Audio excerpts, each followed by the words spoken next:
Selamat datang di Nyerampi Channel. Di video kali ini, kami masih akan membahas pengalaman-pengalaman mengerikan saat tinggal di rumah hantu yang ada di Tangerang. Tapi sebelum kita lanjut, jangan lupa untuk like, comment, subscribe, dan juga share agar channel ini lebih berkembang dan lebih banyak lagi membagikan pengalaman menyeramkan lainnya.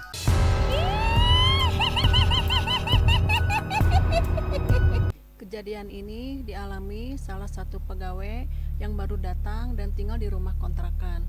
Gangguan yang dia alami bisa dibilang ekstrim ya. Semuanya berawal ketika dia mendapati sebuah ruangan yang ruangan itu adalah sebuah gudang. Di dalam gudang itu tersimpan barang-barang mungkin pemilik penghuni rumah yang dulu. Awalnya sih tidak terjadi apa-apa hingga pada satu hari temannya pulang kampung dan dia pun harus menempati kamar itu sendirian. Malam itu dia pun akan pergi tidur dan karyawan lain pun berkata pada karyawan baru, "Pak, tidurnya di sini aja bersama kami nih di ruang tengah." Tapi karyawan baru itu, "Enggak Pak, saya mau di kamar aja."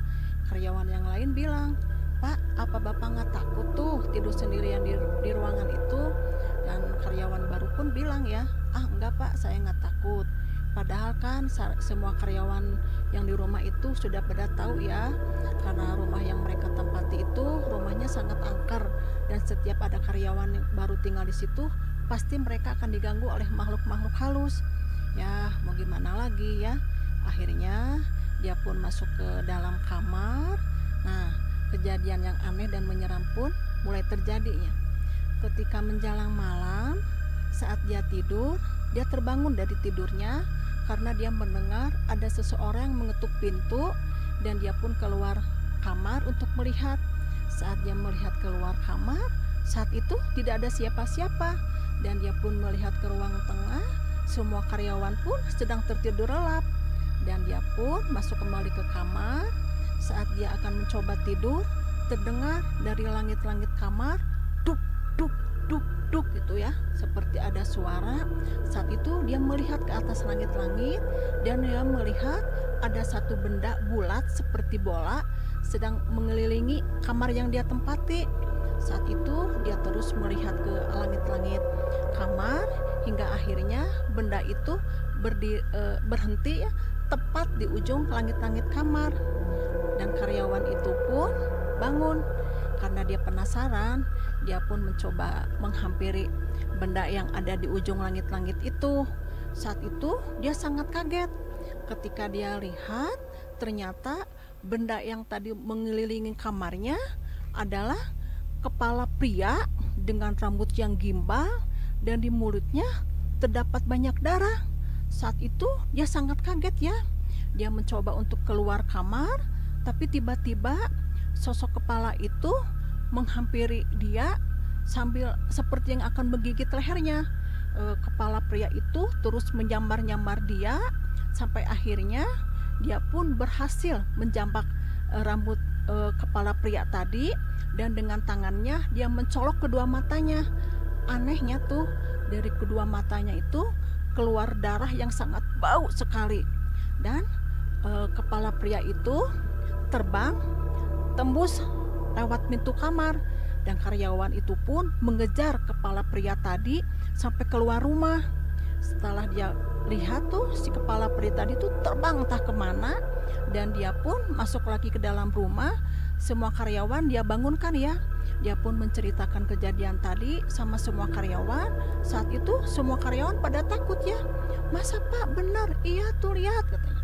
Dan ada satu karyawan yang melihat ada darah yang berceceran ya dari mulai kamar, ruang tengah sampai keluar rumah.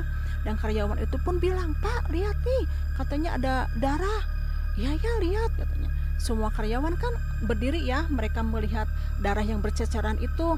Dan ada satu karyawan yang coba menyentuh dan dia mengendusnya.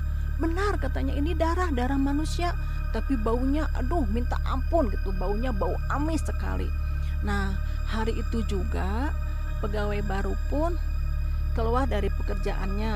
Dia bilang pada suaminya, "Pak, saya mau keluar dari kerjaan. Saya takutnya makhluk itu datang lagi." Nah, kejadian ini pun pernah dialami oleh anak Nyai.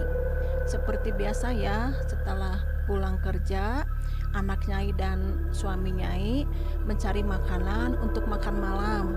Nah, setelah selesai mandi, mereka pun bergabung dengan semua karyawan untuk makan malam.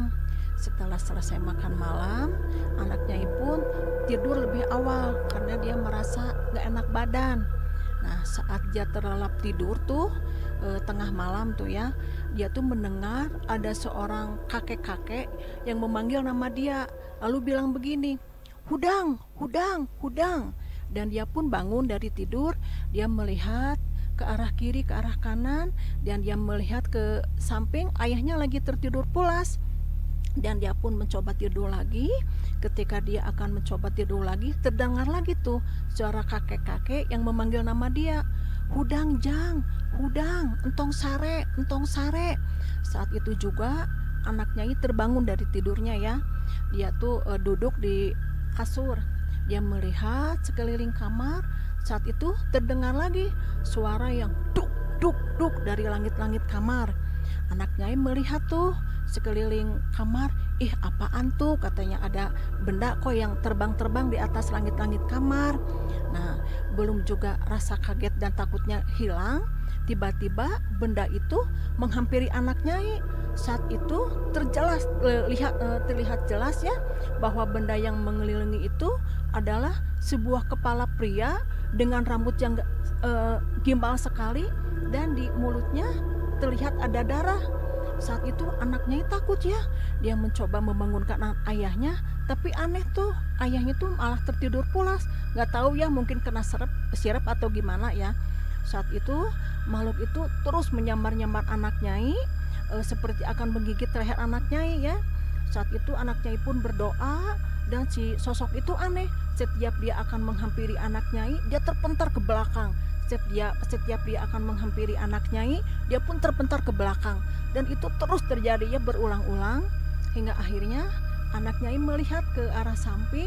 Saat itu dia kaget karena di sampingnya dia melihat ada sesosok makhluk ya, dengan tubuh yang agak bongkok, kepalanya yang lonjong, telinganya yang panjang, dan badannya tuh berwarna abu-abu. Dia pun sama akan menghampiri anak Nyai, tapi aneh tuh, ketika dia hendak menghampiri anak Nyai, dia pun terpental ke belakang. Setiap dia menghampiri anak Nyai, dia pun terpental ke belakang ya. Kejadian itu terjadi lumayan agak lama ya. Setelah mendengar suara adzan, dan kedua makhluk itu pun menghilang entah kemana.